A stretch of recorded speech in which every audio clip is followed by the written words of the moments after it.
Hello, and welcome to Movies We Dig, the podcast about film, antiquity, and everything in between. I'm Christie Vogler. I'm Elijah Fleming. And I'm Colin McCormick. And today, we're doing a very special episode. We're joined with Zoé Thomas from Season 1, who talked to us about Blood of Zeus, but we also have two additional special guests. Today, we have the creators of Blood of Zeus, Charley and Vlas Parlapanides. Thank you all for joining us today. Our pleasure. We appreciate you having us on. We appreciate you covering the show. It's our absolute pleasure to be here. Yeah. All right. So with that, we came up with a lot of questions, and we want to give Zoé a first crack at it because she was very passionate when we talked about. We had so much fun talking about this. So Zoé, start us off. What are some questions you have for the creators? This is actually my fourth time talking about Blood of Zeus. So I'm thrilled to get to meet you both virtually. This is a distinct pleasure. So thank you so much. And thank you, Colin, Christie, and Eli, for letting me come back. I guess I'll start with sort of a personal question. Basically, I was very curious watching this show. I am a second generation immigrant. My mother is from France. And so I was very curious about how your sort of relationship with Greece and your background as being Greek influenced the show. And so are there any specific experiences you've had? We were talking about pasticcio before we started recording. Are there any sort of specific experiences you've had with your family or with Greece, the country, or with your background that sort of inspired parts of the show or the show overall? It's a great question, and it's very spot on. So we were, children of immigrants. So I think part of that experience is that you feel you're a little bit different, even though you kind of look like you're not, but you kind of are. And so the example that, we always bring up is that I remember bringing spanakopita, to elementary school lunch, and then everyone's looking at, oh, what's that? And you feel like, oh, what am I doing here? You're a little embarrassed about it. Of course, we're proud to be Greek, and we're very proud of our Greek heritage. But we saw our parents, and really for their grandparents at times, they had to overcome a lot of adversity, and just being an outsider was something that we wanted to bring to the character of Heron. He's an outsider. He's kind of the quintessential outsider. He's ostracized. And there were times where we felt that to a certain extent, our parents more, and, their parents even more. And so that experience, I think, was reflected in the character of Heron. Of course, then we took it another step, and we kind of, really leaned into that.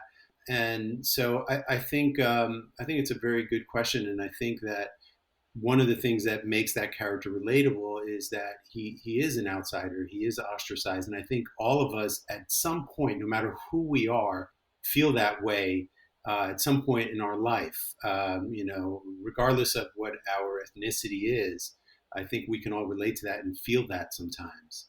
I also think too, we would spend, summers in Greece. There was a brief period even too where our family moved back. Our parents decided to move back. Vlas went to elementary school in Greece for a year. Zoe's very proud to say he got a 10. You got a Deka. That's the. I got a 20. That's the A in Greece. Yeah. And then, there was a time where we would try and go back. Not every summer, but every other summer. And when you're there, it just hits you differently.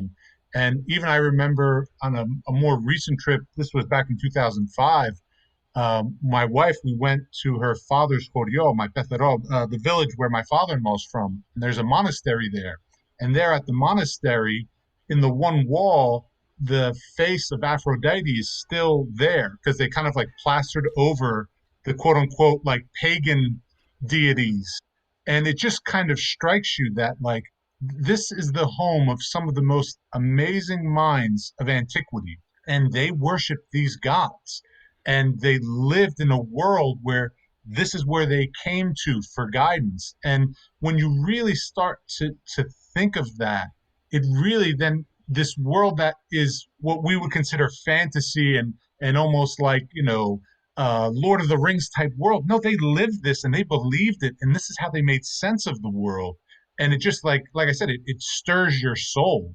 And then as you read about mythology and you read about all of these stories, again, we are the most biased people you can ask, but the pantheon of Greek mythology. Like we love Norse mythology. That's pretty badass too. But Greek mythology still for us is like a step above, and it's just incredible. And so, spending time in Greece, going to these places, and then, seeing some of these temples that still stand. I mean, we were hooked. And then also too, our grandmother, our Yaya Kyriakitsa, our pro-Yaya, our Sophia, our great grandmother, they would tell us these stories. They were little, paramithia, like little tales that, just, I don't know, when you're a kid and someone tells you there's a god of the sea and he controls the ocean, and it's just like, what? Like, wow, well, what's his story? Like, so this was something that is in our bones and in our blood, and it's been in our DNA for a long time. And just as all of everyone on the Zoom, just like it's just a world that we all love and are fascinated by. No, but just add to that, because the question was too, like, how our heritage played. Well, our mom did tell us these stories, and our grandmothers did, and you remember emotion most often. They say that even when someone passes away, you remember how that person made you feel, and so we remember how we felt when we were kids and we were told these stories, and we were in awe, and we were enamored, and we were excited, and we wanted to hear more. And sometimes our mom would cut the story short and say, if you're good tomorrow, I'll get you the other half, and that worked. And so that sense of excitement, how that made us feel, is something that we wanted to imbue into the show. So when someone's watching it, in a way, it's escapism, but in the best of ways, where you're just kind of drawn into the story, and then you want to see what's going to happen next and what's going to happen next. And we wanted to have that binge type quality just because of this in the storytelling. That was by design, or at least we tried to do it, and we were fortunate to pull that off. Have you been back to Greece? I know obviously the pandemic happened in between sort of Blood of Zeus launching and now, but I was curious if you've been back and how sort of Blood of Zeus has changed your sort of relationship now with your family, with the country overall, etc. It's a very interesting question. So I haven't been back since the pandemic, but we went in 2017 and 2019. And, the thing that always strikes me, we have still family there. Our wives are both Greek American and have family there. And it breaks my heart because due to the austerity cuts there, Greece has been in financial crisis since they had their kind of moment of recent glory. They hosted the Olympics. The Greek team, the soccer team won the Euro Cup, and everyone went crazy. And then ever since then, it feels like it's just been like bad news. And you see people suffering there economically and family members suffering economically. And it's interesting. We haven't been able to get back, but we've done some interview with Greek press, and we're always asking them, how are you doing? How are you, getting through all of this? And one of the things, 70% of Greece's GDP is based off of tourism. And obviously the pandemic killed that. And so what the Greeks are realizing is that one shouldn't be so dependent on this just as tourism, but it changes everything because some of the people we spoke to is that, okay, well, they've always had great agriculture in Greece, but if you stop exporting your produce, then it becomes more expensive for the locals, and they're already suffering economically. So, for us, I can't wait to get back. I hope to go, this summer, 2022. It's always this kind of balance between like when we can get away from work and when we can go. But we hope to get back, and then we hope that other people will get back and go to Greece because the Greeks, they need it. They need it desperately. What I would add to that too, when we spoke to those Greek reporters and people that we did interview, they were very proud of the fact that we did a show about Greek mythology. They're so proud of Greek mythology and so proud that we told these stories, and they love the show. So when we heard that they embraced it and loved the show, that made us feel so good. That made our day. And the fact too, that it was one of the most popular shows on Netflix, not just in the animated space, just most popular show, period. They took great pride in that. And you could feel it. They almost needed something. It's funny, part of the appeal of the gods, or one of the theories, and you guys would speak better to this than I would, is life was difficult back then, and life is difficult in Greece now. And what helps is a hero. When there's a hero, you can rally behind a hero, and that makes you feel a little bit better. And so whenever we got that positive feedback from the Greek outlets, that always made us very happy, because as Charlie said, they are struggling. And Greeks are very proud of their own, or anytime our culture is kind of highlighted. So like the fact that, and Netflix was very pleased. One of the main kind of reasons why they've invested heavily in animation is to do well in Asia. And the fact that Blood of Zeus was number 2 in India, which is a territory that normally doesn't watch animation, they were overjoyed. Now, I don't know if we have Alexander the Great to thank, or because they live in a multi-theistic kind of culture. I don't know what the connection is or why we did well there, but the Greeks were proud of that. They were proud that it played well in India, it played well in the Caribbean, it played well in Africa. And, Greeks are always very proud to see their culture, held up and appreciated. So we were very, just grateful. We always say this is not our story, this is Greece's story. We're just playing in this sandbox. And we're just glad though that people liked it, and it shows the strength of Hellenism, how far reaching it is. Truly a globally recognized body of work. And I think all Greeks are proud of it. What you guys are teaching just is love throughout the world. It really is. It really is a testament to the popularity of the show. It's not the show per se. We think it's the mythology, maybe a little bit of both, but it's really, people love Greek mythology. And I don't know if I should share this. This might be a little too inside baseball, but metrics and research and analytics are a very big part of how Netflix operates. And the original title of the show was different. It was Gods and Heroes. That was the original title. But then they gave us all these analytics, and they did all these keyword searches through all the global kind of like, Alibaba and this and that. And one of the most searched terms was Zeus. So they said, you guys have to come up with a new title, and it has to involve Zeus. And they even showed us there was like a statue of Zeus in China. There was a statue of Zeus somewhere in Africa. And they're like, so we're like, oh, okay. I know that maybe doesn't sound like, that's like creative or inspirational, but those words and these deities are known across the globe.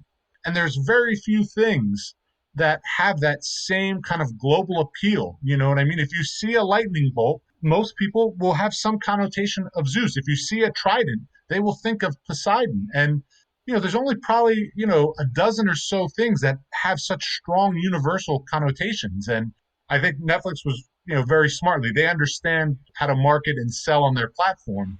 But I think it was very smart to include that word Zeus, because even they were saying like on Twitter in Asia, gods can mean a lot of things, but Zeus is Zeus. When you saw the awareness chart for Zeus, it's funny because they had all the other terms, and Zeus was like all the way up here. We're like, oh, wow. I was a little worried you were about to say that Netflix said you have to use the word blood. I bet that word tracks pretty high, too. Listen, in all honesty, I wasn't crazy about it. Blood of Zeus, it was not. I was like, oh, man. But they were right. And John Dodarian, who's been great, who bought the show, and Dylan Thomas, who is there. And they were so right. And now I actually like the title. But when we were first going through it, I'm like, oh, what are we doing? I like Gods and Heroes. They were right. And we were wrong. Well, I was going to say, so being that kid on a compact Presario Windows 95 way back in the day, looking up these gods, the reason I did that was Artemis was my favorite growing up because I understood her to be a tomboy. And a badass. Yeah, she didn't do traditional female things, and she was still a goddess. You still did not make her angry. Actaeon, don't do that. and that was so empowering for me as a young girl who didn't yet have Katniss Everdeen, Toph from Avatar. Those models didn't exist in media when I was a really small child, but it existed in this ancient mythology, and I think that's why I never went away from it. Yeah, and one of the things I like when I try to teach mythology and think about that is that one of the sort of joys of myth and mythology is that it is this kind of open, almost source book. We kind of joke amongst ourselves that all mythology is just kind of fan fiction that just builds upon itself, and you can tell new stories, and it's a culture and a tradition that encourages. I mean, the earliest kind of stuff Homer is really just a collection of oral stories, which you allude to at the very, the opening credits of your show, that this is an oral tradition. And it is, I think a lot of sort of fan communities today get really into ideas of canon, and this is in, or which Star Wars things are in or out of the canon and which ones aren't. But with myth, it's all, it's all equally sort of in and out at the same time. And then you can reimagine characters like Artemis or Apollo. He's just on my right shoulder as we're gesturing to our Zoom backgrounds for those listening at home. So what I'm sort of taking the long walk to get to is with my question is because I know that the show started as originally, I think it was conceived as like a live action, like American Horror Story sort of anthology type thing. I was curious to hear about the process that led you to animation, and because I really think, and particularly anime, because I think it was a really actually like a match made in heaven in a lot of ways, like the animation style and the things that you can do in order to tell these stories. It's so funny, Colin, because as you mentioned, at the very initial kernel of an idea was to do an American Horror type story. And I still believe you could do a Greek mythology show where each season you tell a story. So the initial kind of what we initially pitched was we do Icarus and Daedalus because, Daedalus is like the Tony Stark of the ancient world. He's this incredible inventor of weapons. And he is, every king wants him in his court, and he gets accused of murder and he has to flee, to Crete. And you could do this amazing 10 episode story about, then how he's forced to create the maze and all of that. And what we always loved was that, you have the Theseus story kind of intersected. He comes and fights the Minotaur. And then eventually when Icarus falls in the ocean, it's Hercules that, retrieves his body. And so we thought this is just like a great, give me 10 episodes of that. I will watch that every year. Now, in our business, you need someone to say yes, someone to buy that idea. We got a hard pass from everyone we pitched the idea to. But during that process, our agents had said, think of what the other seasons can be and what happens. And every writer does this. And what's great is that even when Christopher Nolan and David Goyer, they said when they came up for the idea for Man of Steel, they were really supposed to be working on Batman. But they said, you know what I would do in a Superman movie? It'd be a first contact with an alien. Oh, that's a good angle. And when we were just talking about this kind of doing this Icarus and Daedalus story, the one thing that we always just thought was kind of cool is that Hercules, if you look at Blood of Zeus, it is very much a deconstruction of Hercules. And I always thought it was cool. And because Vlas and I are brothers and we're very close with our other brother, Iphicles, who is his twin, just what's that guy's life like? Your brother is the son of Zeus and is killing snakes as a child and is this demigod hero that in the end saves even the gods. And they get to become, crewmates. They're on the Argonaut together. He's not he's not a schlep, but he's a minor hero. And I said, oh, that's so cool, but no one ever talks about him. What is it to be like Hercules' brother? And then as we were talking, I said, it'd be cool if in some ways, instead of them being allies, for them to be enemies. And if we could have almost this Oedipus Rex story where somehow they get pitted against each other and it's tragic, and he even kills his own mother, but he doesn't know, we're not going to have him sleep with his mother, but he kills his own mother and he doesn't know, Netflix nixed that idea. That one doesn't pull well with audiences. That's on the negative side of the scale that they use. Incest is a hard no from us. I'm going to clip. That will be the soundbite for the episode. You guys would be amazed the conversations that you have. And one of the things we talked about with Netflix a lot is tone. And the question is this kind of Lord of the Rings or is this Game of Thrones? And basically where we came out to is that we could have the violence of Game of Thrones, but we couldn't have the sex and incest of Game of Thrones. That's because the core audience is still 15 to 35. You can't, for whatever reason here in America, violence is acceptable, but, titties are not. Yeah, exactly. It's true though. That's not even a joke. It's true. This doesn't have to make it into the final cut, but it's also welcome to make it into the final cut. I think it's going in. One of my favorite experiences as being a second gen is that the popular French orange juice brand Orangina has a range of extremely erotic animal posters that are their advertisements in Europe that have not made it to the States. I would have to Google that. That's hilarious. All you literally have to do is Google Orangina ads. I'll send it to the chat and Zoom. Oh, no. For the listeners at home, do this with discretion. It is genuinely... Put your kids in the other room. It's an experience. It's not safe for work. Oh my God. This is not what I was expecting, Zoe. And this is ridiculous. Right. So it's like I would go home to France and get back to the train station in the city next to my village, and I would know I was home because there's an Orangina ad that has a sexy cactus on it. Like, I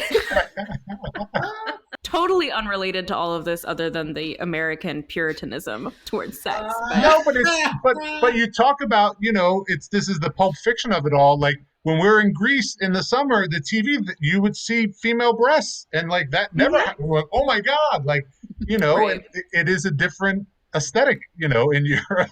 One of the like subtle things someone pointed out to me once that like is kind of like burned into my brain or something, but we were in Italy and somebody was like, there's something about the mannequins that are just different, and I can't put my finger on it. And then we finally realized that the mannequins have nipples, which is like American mannequins don't have nipples. That's different.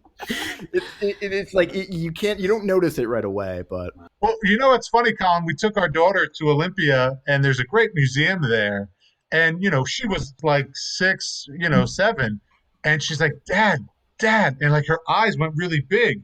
I'm like, what?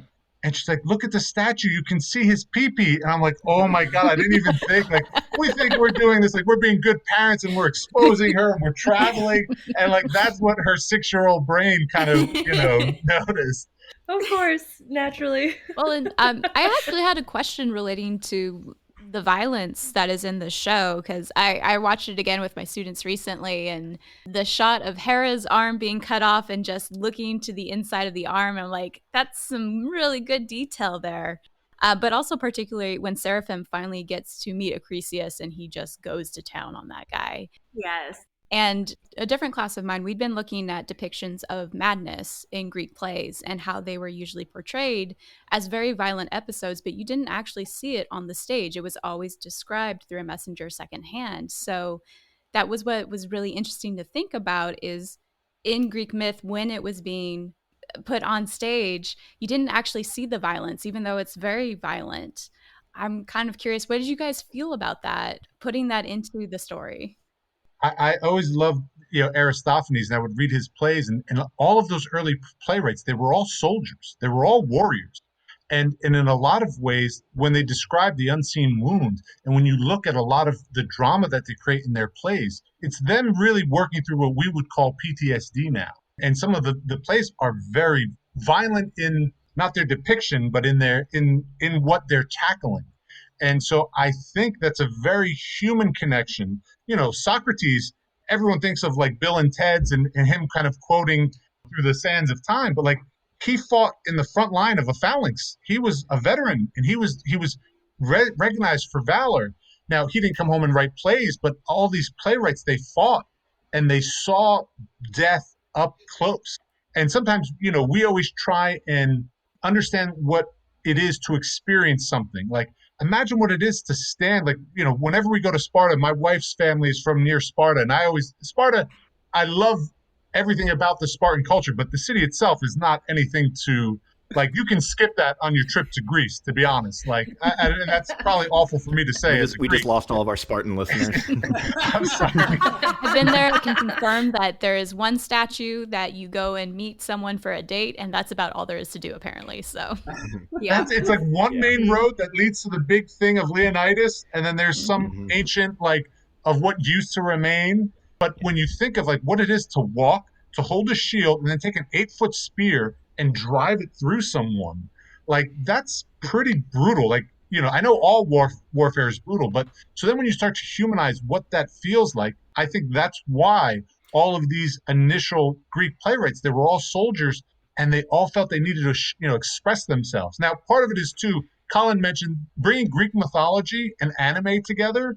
That's something that we had no idea. It was like bringing together peanut butter and jelly. Like, it just worked. We can't say that we, intrinsically knew that it would work so well, but, violence is a big part of anime, and seeing it in that world, it just really clicked, and it worked. Also, to answer your question, like, there are times it's a choice, and there are a couple things to talk about. Sometimes not showing is more powerful because we use our own imagination.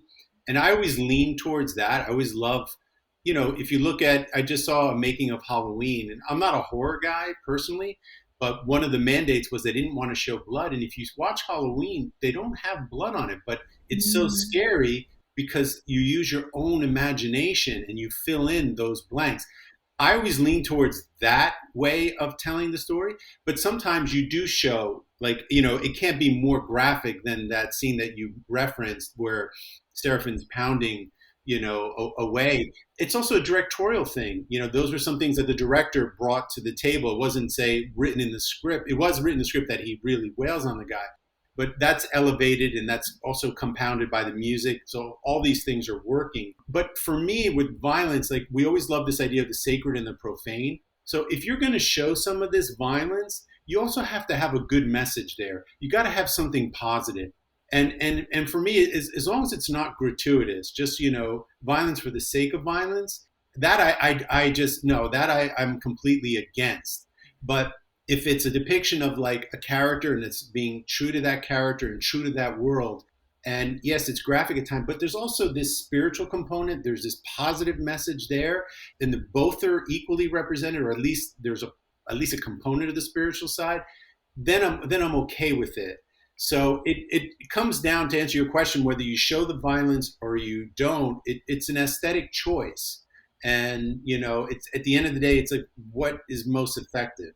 It's like the shark in Jaws, or I was just actually watching Alien the other night. Yeah, you see the alien very sparingly in that movie. And then to circle back to Charlie's point about this is a common thing we talk a lot about in classical studies and things like that, about the sort of the trauma of things like warfare that manifests. And I think you can do a whole reading of the Odyssey that's really just like the story of trauma.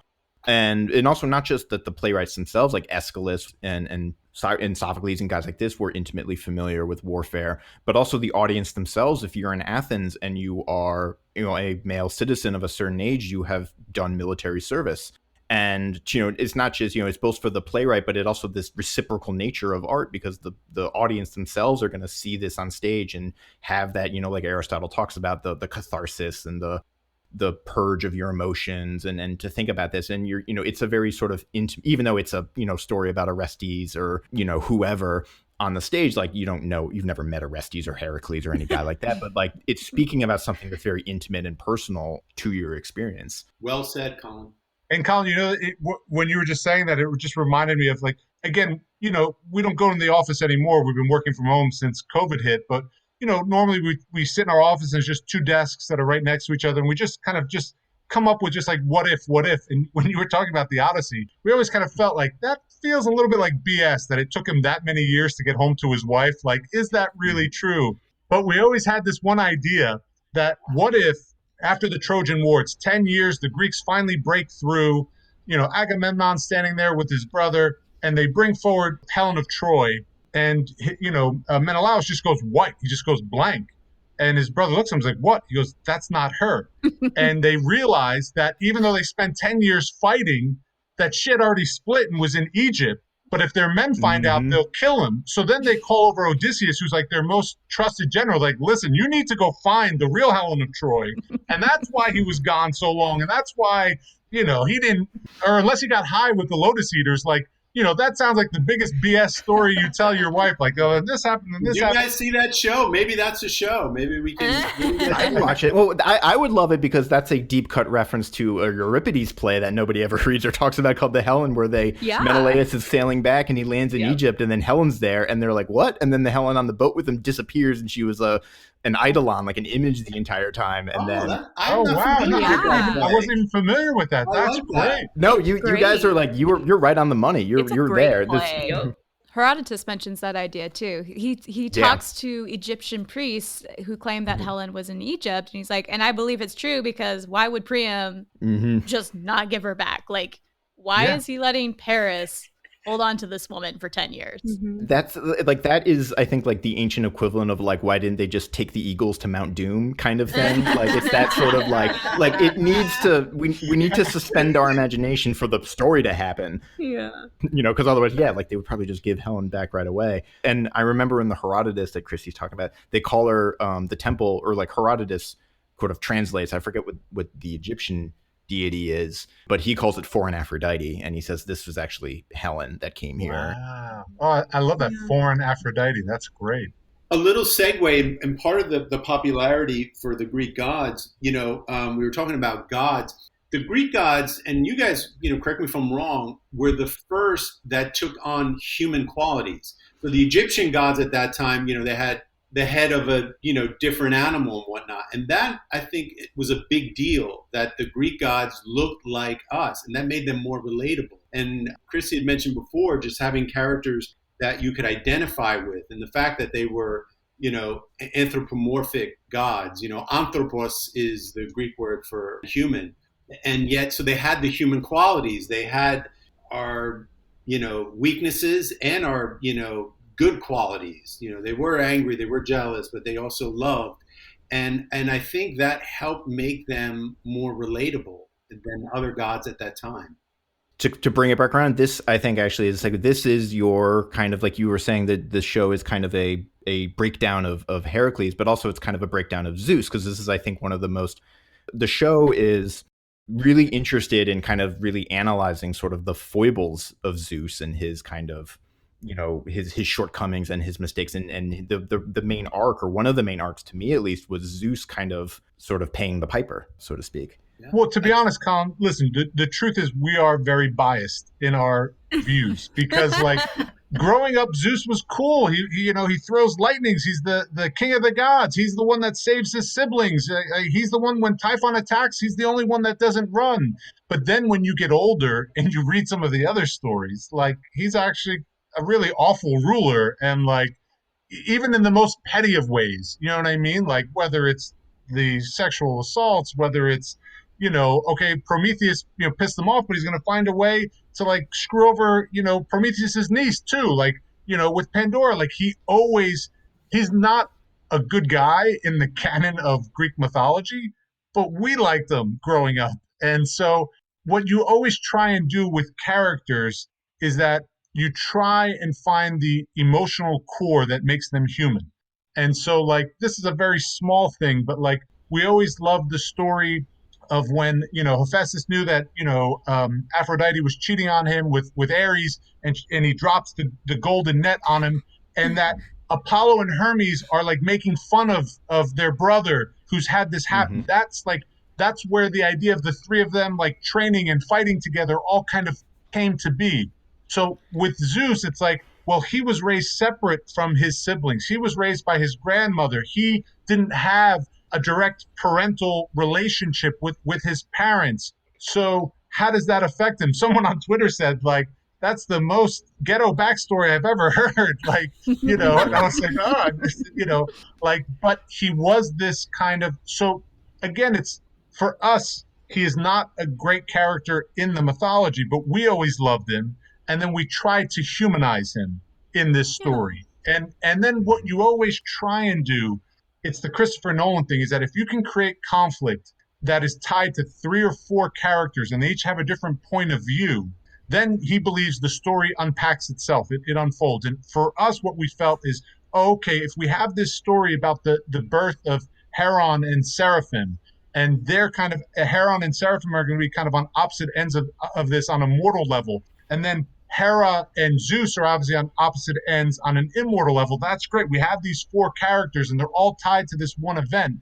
And that's all kind of unpacking itself as the story unfolds. Dramatically, that's a strong foundation for a story. So we did, I think, maybe paint Zeus with a generous brush, but that just came from our own bias and seeing Laurence Olivier play him as kids and, Yeah, of course. But also, what I'm happy with for season 2, and not to give any spoilers away, he doesn't get a free pass. Yeah. For what he did, especially where he kind of pushed himself onto women, there are consequences for that, and the consequences are severe.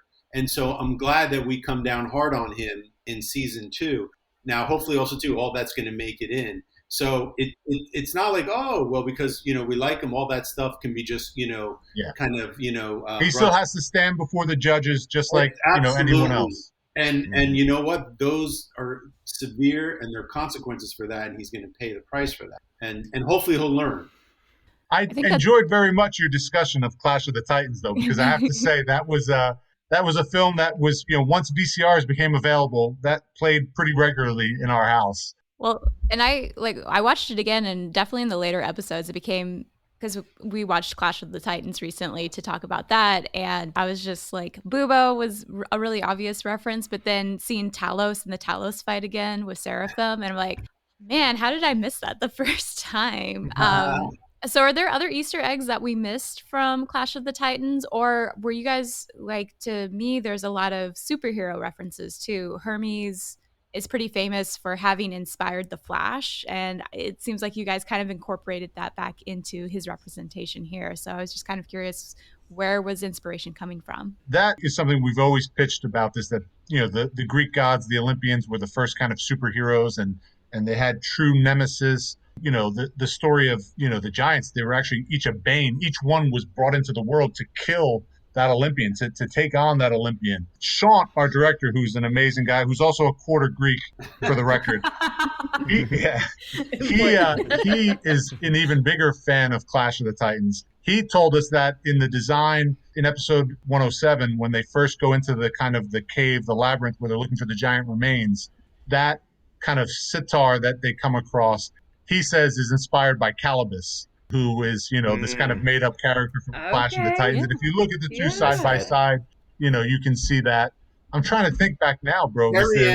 Periander looks like the bad guy in Jason and the Argonauts movie. Yeah. That's another one, Oh my and gosh. yeah, we loved those old movies. And again, it comes down to just that escapism and how that made us feel, and and bringing that. And Sean just did a fantastic job. We were so blessed to have such a talented director who really because listen, you know what it is? It's very interesting, guys. Like, okay, it's written on the page, but in animation, there's nothing. There isn't even a set or anything. Like, everything has to be created. So even when I look at, everything that I'm seeing even on screen, like, Katie, who drew Beautiful Apollo and all the other, she did the heavy lifting with the character design. Katie Silva is amazing.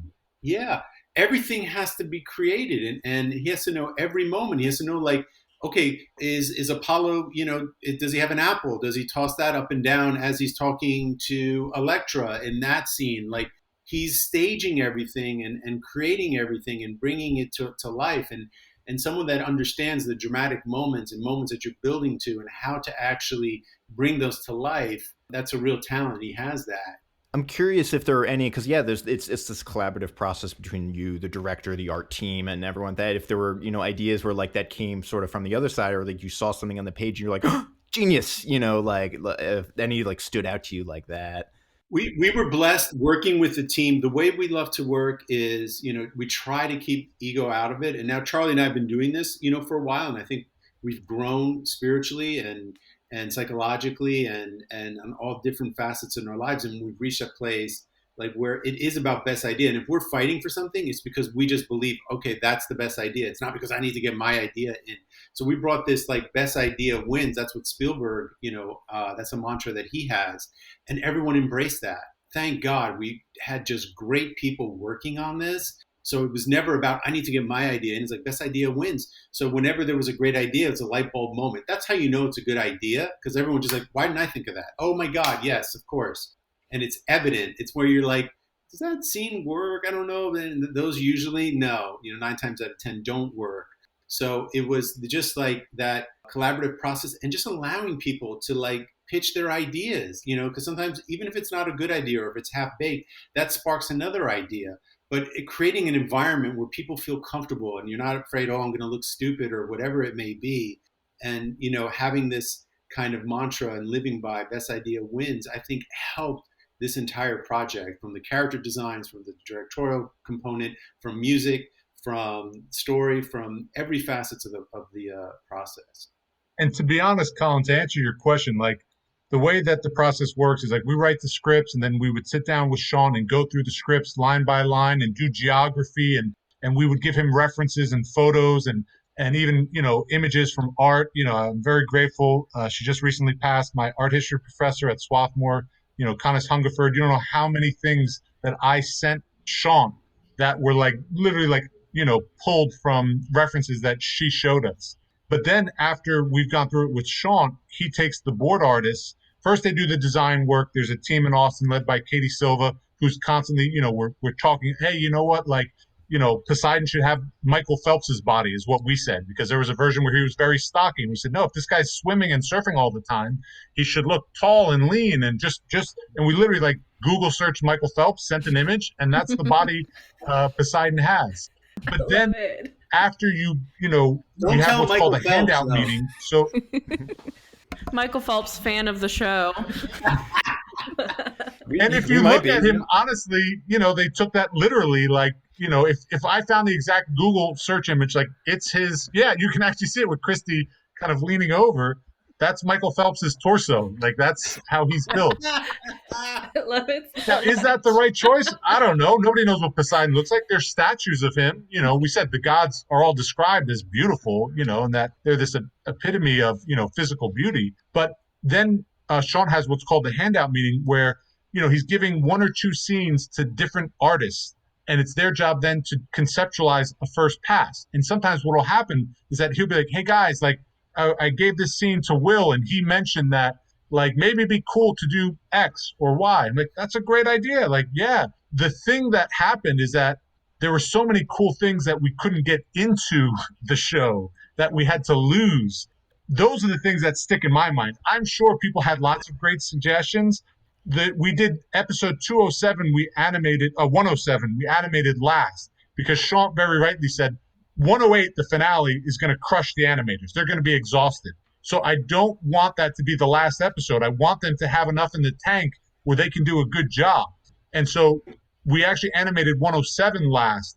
And like everyone was just burnt out at that point. And there was even sequences and things we just cut out.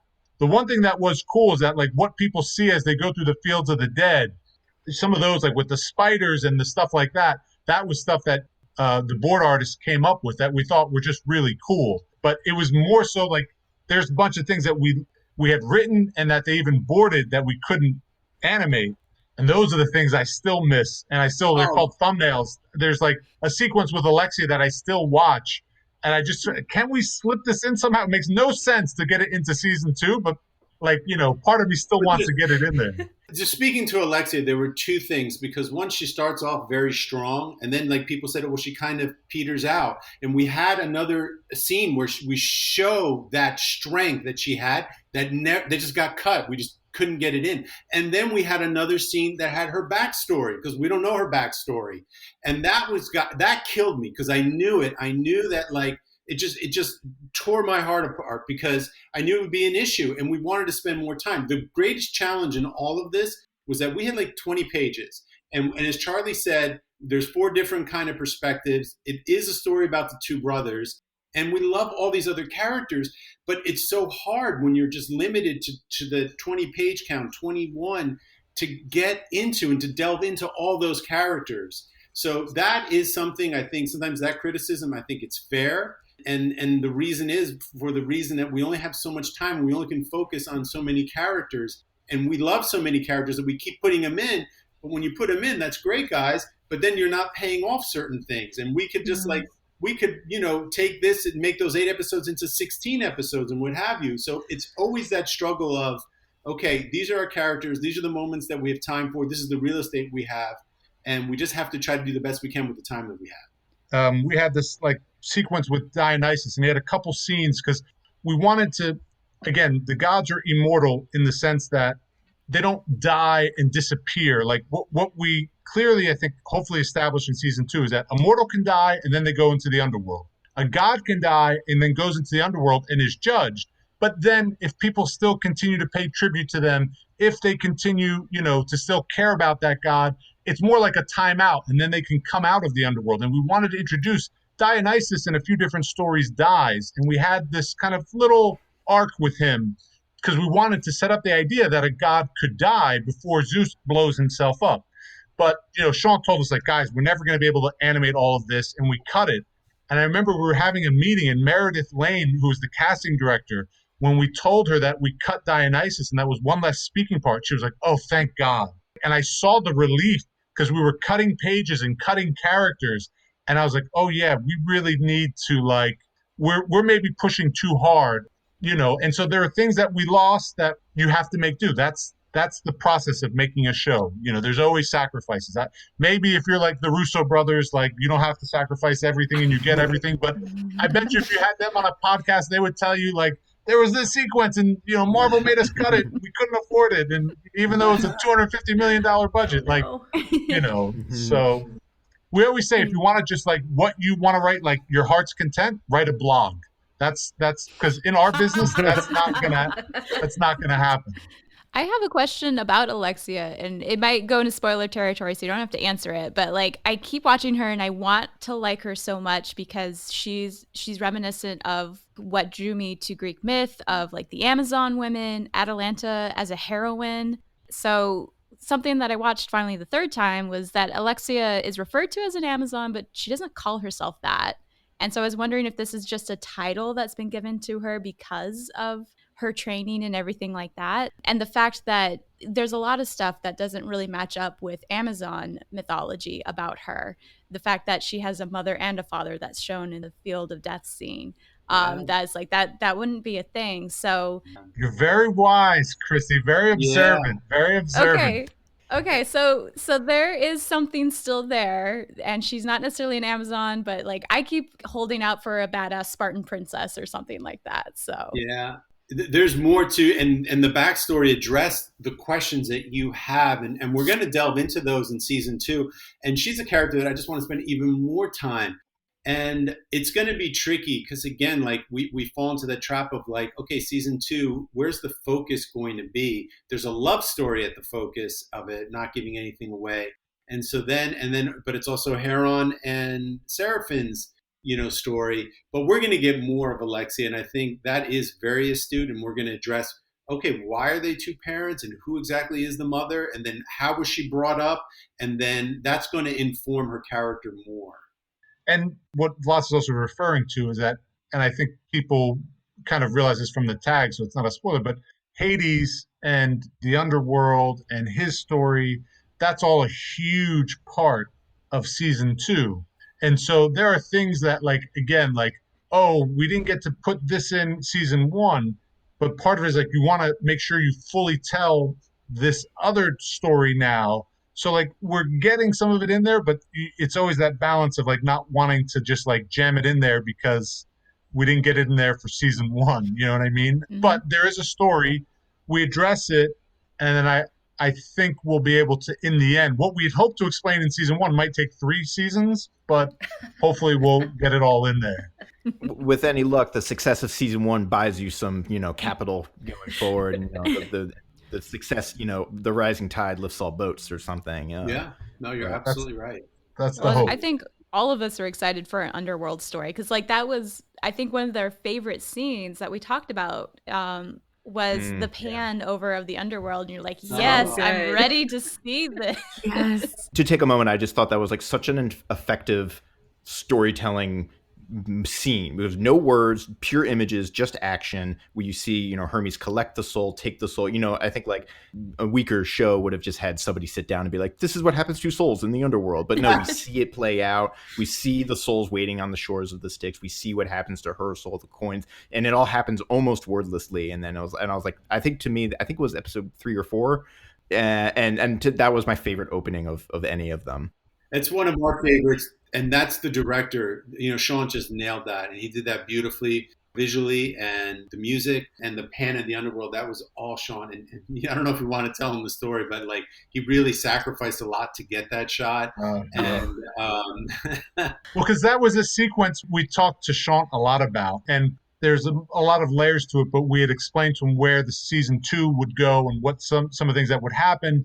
And then we also sent him photos. Like there's a place in Peloponnesos where they say is kind of an entry into the underworld. There's also this island out in the Aegean, and we sent that to Sean as a reference. But in the script, we had this panning shot where we describe all of these different kind of realms in the underworld. And this was kind of in between episodes, and there was a down period in production, and Sean was in Hawaii with his girlfriend. And we were looking for things to cut, and he's like, he would always go, hey, bros. He would always call us the bros. It's like, hey, bros, how important is this panning shot of the underworld? And I was like, Sean, this sets up like this is everything we're going to be dealing with in season 2. And he's like, all right, God damn it, I'll do it myself. And so he spent a day and a half of his week vacation in Hawaii drawing that while his girlfriend was down at the beach. He said they got I think they got into an argument. And so I always feel very guilty because I love that ruined the relationship. That was it. She goes, that's enough. That was a straw that broke the back. Yeah. Oh no. So thank you for bringing it up, Colin. That was great. Appreciate it. The sacrifice was worth it. We appreciate it. That's the thing. What you deal with, because again, like you know, we worked on the show for 2 years. You get to know everyone. Our group is a very tight group. We still get together for dinners.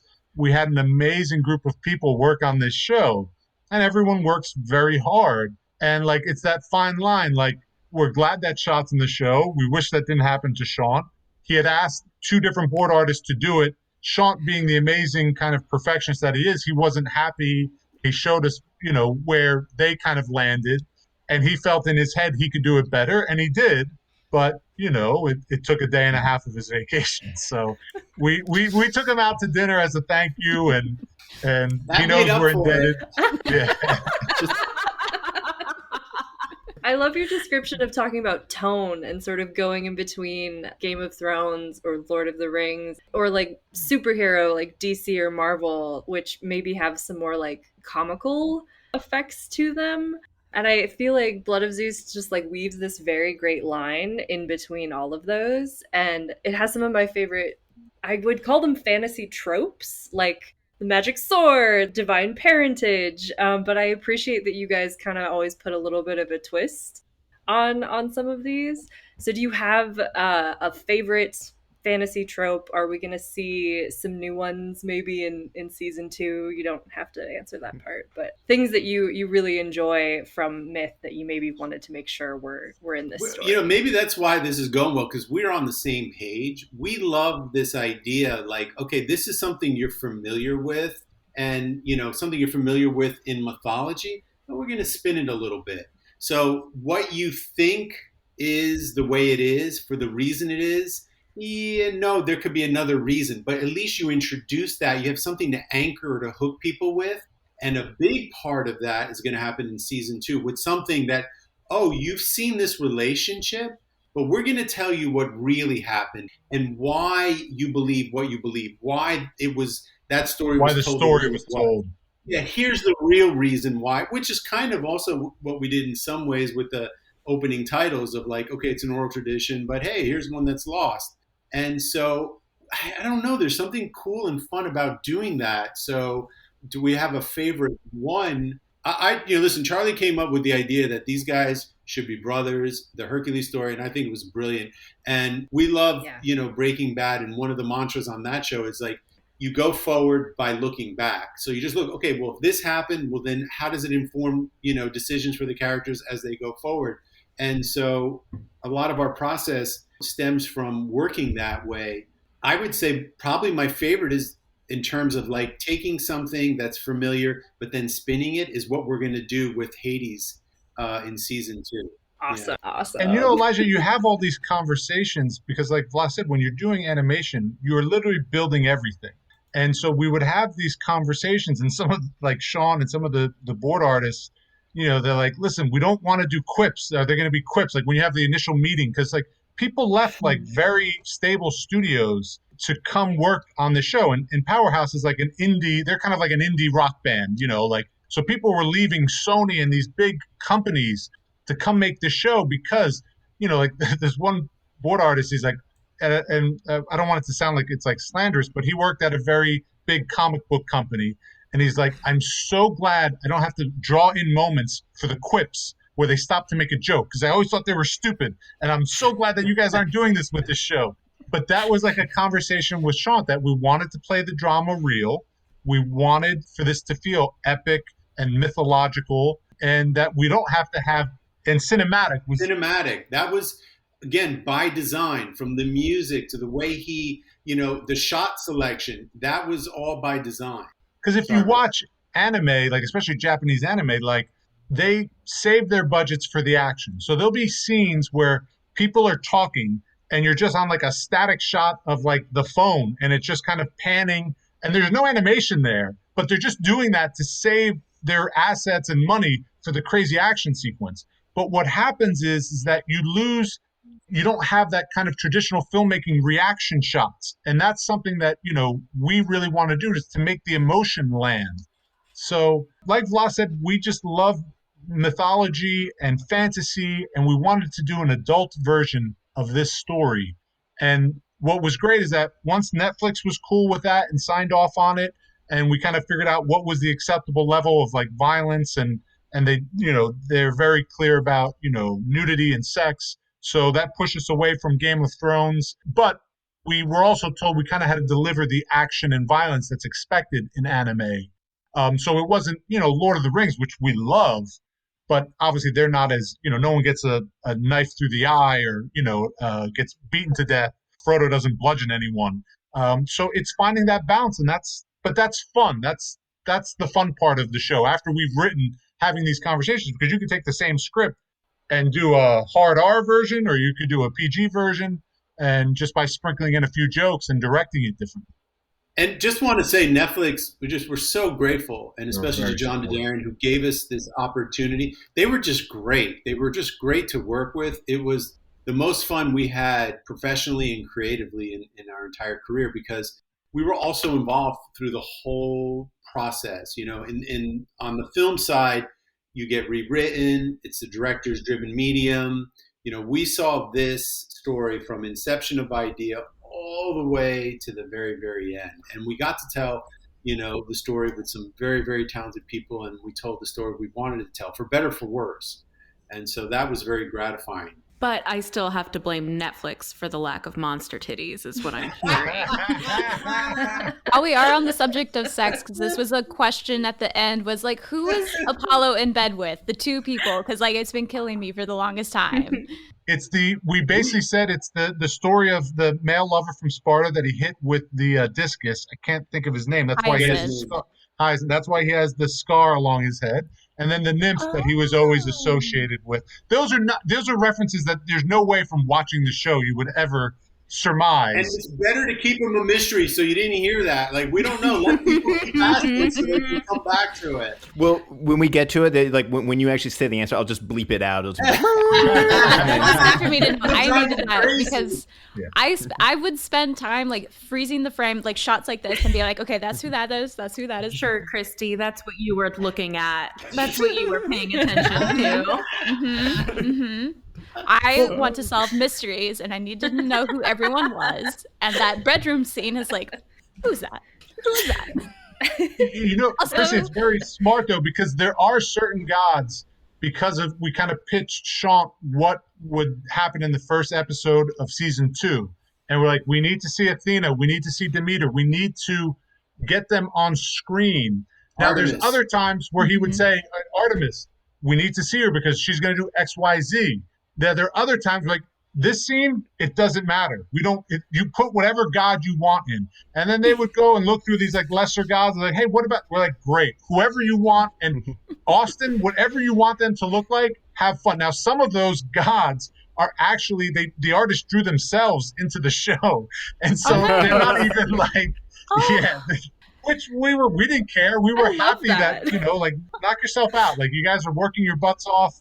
Great. If you want to make yourself a god, all the more power to you. I would use that as a chance to shout out my favorite god, which is Rubigo, the Roman god of corn mildew.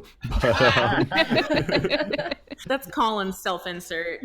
Yeah, it's just a guy with a bunch of moldy corn. Well, one thing that you guys might find just a little funny, the merchant that Heron deals with in the first episode, technically he's not, but that's actually modeled off of our attorney.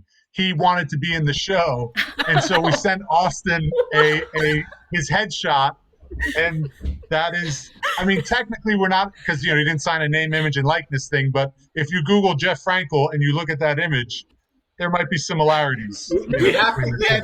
There's one from our brother, because Al Leiter, the baseball pitcher, went to our high school, and he's such a great guy, and he donated, a lot of money to the school. They picked up the baseball field. They have like the scoreboard, which was like $250,000. So we got to get him in one of these seasons. He's going to be in season 2. Al Leiter. Yeah. Get like a discus thrower or something. That's a good idea. A little discus thrower. There was no baseball in ancient Greece. Why is this guy in there? I don't understand. I will say something I think that you all did really incredibly well, but you mean both you two, the bros, but also your production team overall, is really make the environment and the story feel modern. I mean, obviously it's set in ancient Greece in this sort of timelessness, like this timeless past. But in particular, I was reminded of it because I'm looking at Eli and Christie's Colin and Christie's background. Eli's got the monsters, who of course I would love to talk about, but the sort of the wide variety of cultural and ethnic representations in the show was, I thought, extremely impactful, both because of course modern interests and diversity in shows, but also because a recent thrust of classical scholarship has been the debunking that the idea that everyone in antiquity was a beautiful heavy scare quotes Western European white person, right? And which is obviously very not true of antiquity. There was so much mobility in the Mediterranean. There was so much trading and interaction between the Med, and there's, listen, a lot of the Greek gods we kind of half stole from the Egyptians. There was a lot of there were colonies in Asia Minor, there was colonies in Magna Graecia. Everyone was, so we expressed that to Sean.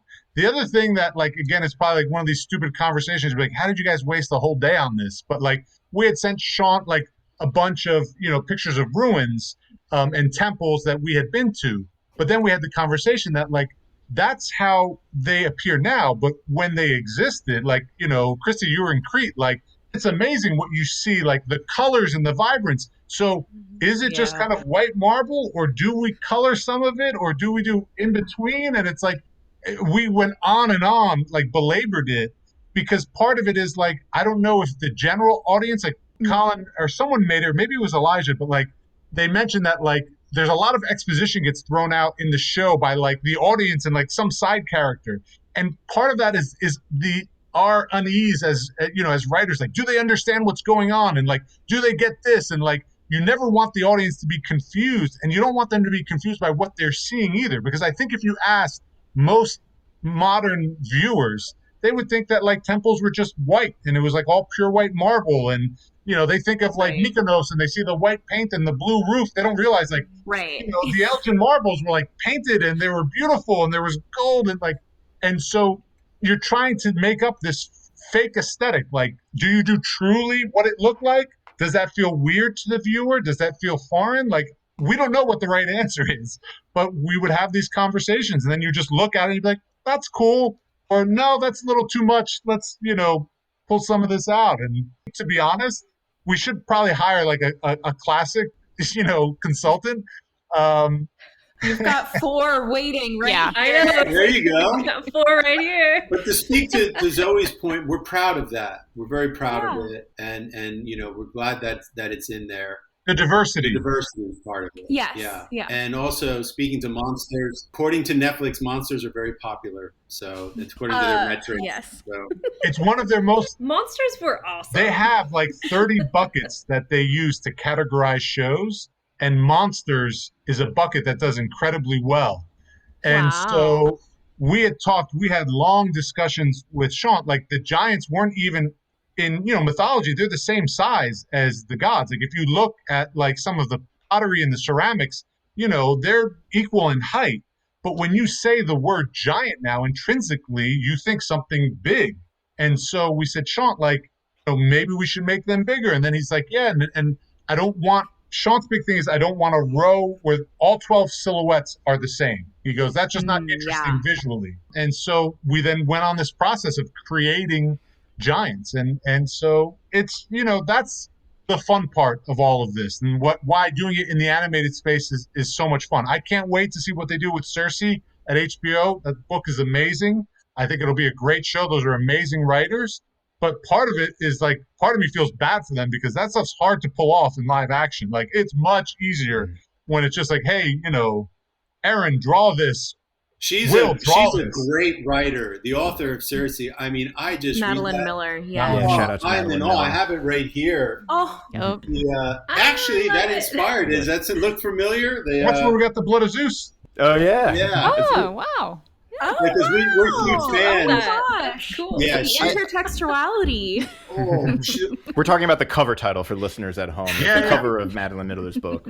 If you look at that, and then you look at the Blood of Zeus, where it's just Heron's face, and they have the Greek key around it, because we were trying to come up with key art, and no one was sure.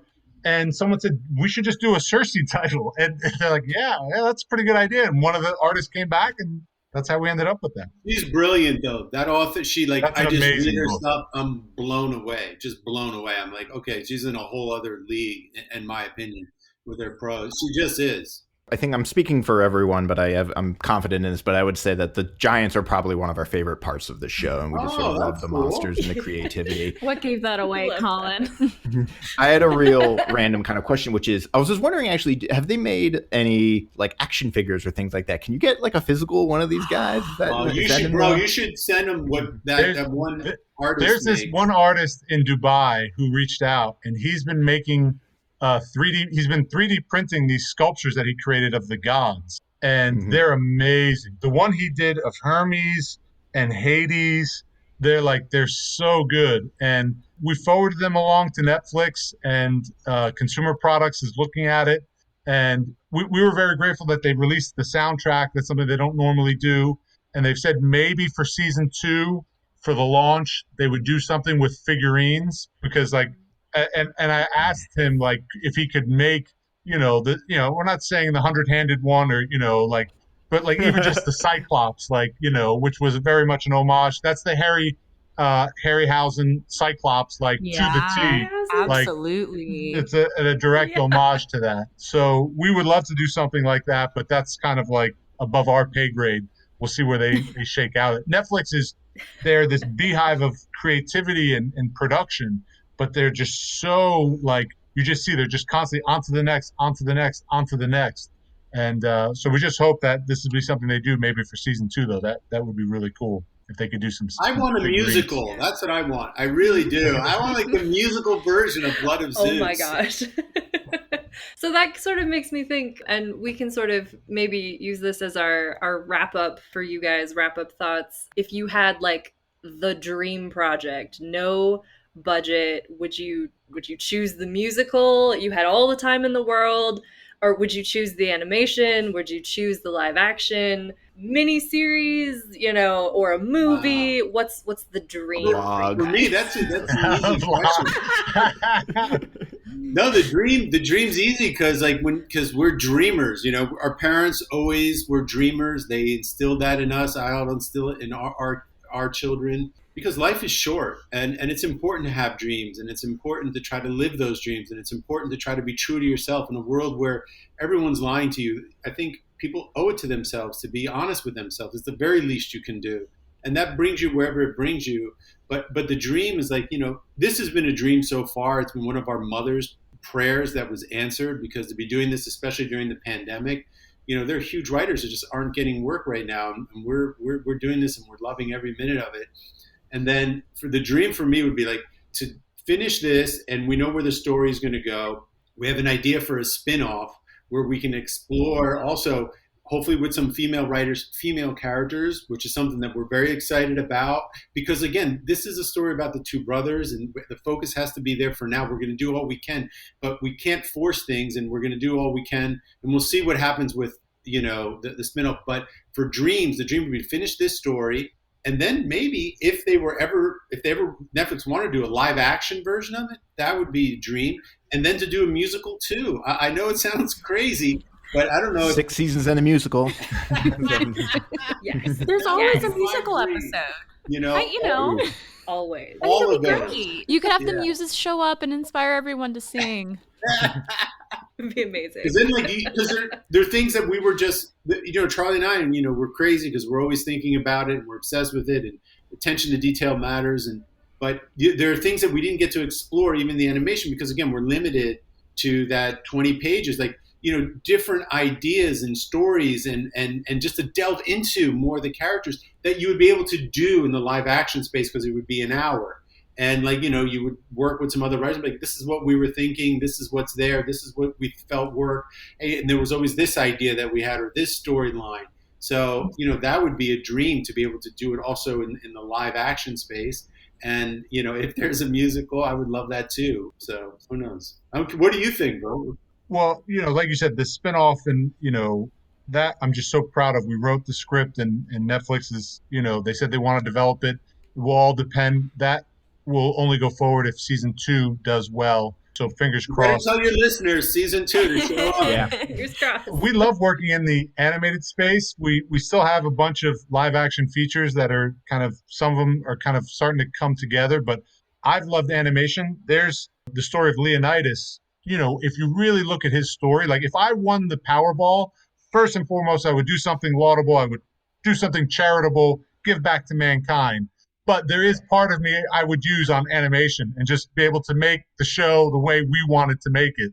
But the story of Leonidas and how he was never intended to be king, and how his mother was was the queen, and his father was forced to take another wife because initially he couldn't sire a male son, and so he was forced to get remarried and then immediately produce a male heir, and then Leonidas' mom got pregnant. He was the third son of the initial wife, but fourth in the chain. And so they didn't care. So they said, go train, go be a soldier. And then thank God he did, because the Western world might not have survived, the Persian invasion. And there is an animated version of that story that we've kind of been noodling for a long time that I think would be awesome. But what we've learned too, Elijah, doing this is that, like, in life, you can't force anything. You never know what's best for you. And half your career is making the most of the ideas you create, and then making the most of the ideas that come to you. And there was a job we were up for at MGM right before this. It was an open writing assignment on the feature side. It was with The Rock. We had a great take. We pitched it. The executive loved it. We thought we were going to get hired on that job. And long story short, they hired someone that The Rock had worked with before. And I remember being truly crestfallen, being like, this was BS. Like, we were perfect for this. But I thank God we didn't get that job, because 3 weeks later, John Derderian from Netflix asked us to come in for a general, and that's where Blood of Zeus was born. And so we would have never come up with this, and we've loved working on this. So you don't know what's best for you. We just hope that if people watch this show, they then take the time to read about Greek mythology. They take the time to study this, and maybe, God willing, go to Greece and visit some of these places and see that this antiquity still lives within us, and that we haven't changed all that much over 3,000 years. We're still the same flawed human beings. I know now we have technology and we have all these other things, but it's so important, and why history is so important. Like, I'll give you an example. Like, listen, you just read Poetics. Like, if Aristotle doesn't blow your mind, like, I don't know what will. But even for another project, we're doing research about this American ship in the 1800s that got taken by the Barbary pirates. And it was at that time America didn't have a navy.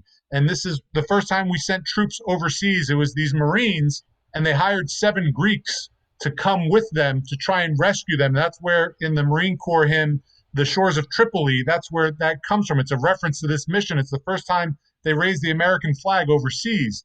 But the sailors that were captured, the one guy kept a journal, and it's in the Library of Congress, and I started reading it.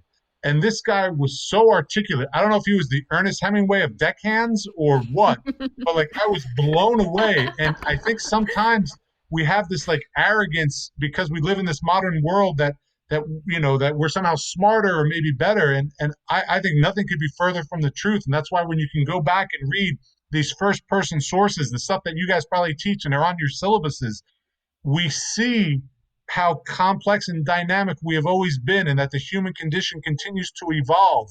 And we gain insight by looking back. So don't just think forwards, think backwards. And that's why, in a small way, we're glad we're working in this space. We give you guys credits for teaching in this space because it's so important. I think it's more important than ever. And so, if we win, yes, we would spend money and do more Greek mythology and Greek historical anime. Yes, we would.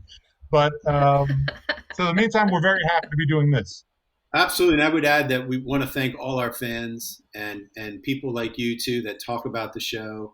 I mean, we're indebted to all of you. And again, as Charlie mentioned, what you guys do is so important, that you teach the classics, because I think just in life, if you can kind of approach everything with a little humility and you hear those stories, there are real lessons that can be learned. You know, the actual dangers of hubris and all different types of lessons that are in there. And I think that's why they've also endured, and that's why people, you know, still love the Greek mythological tales, because there's something to learn from them.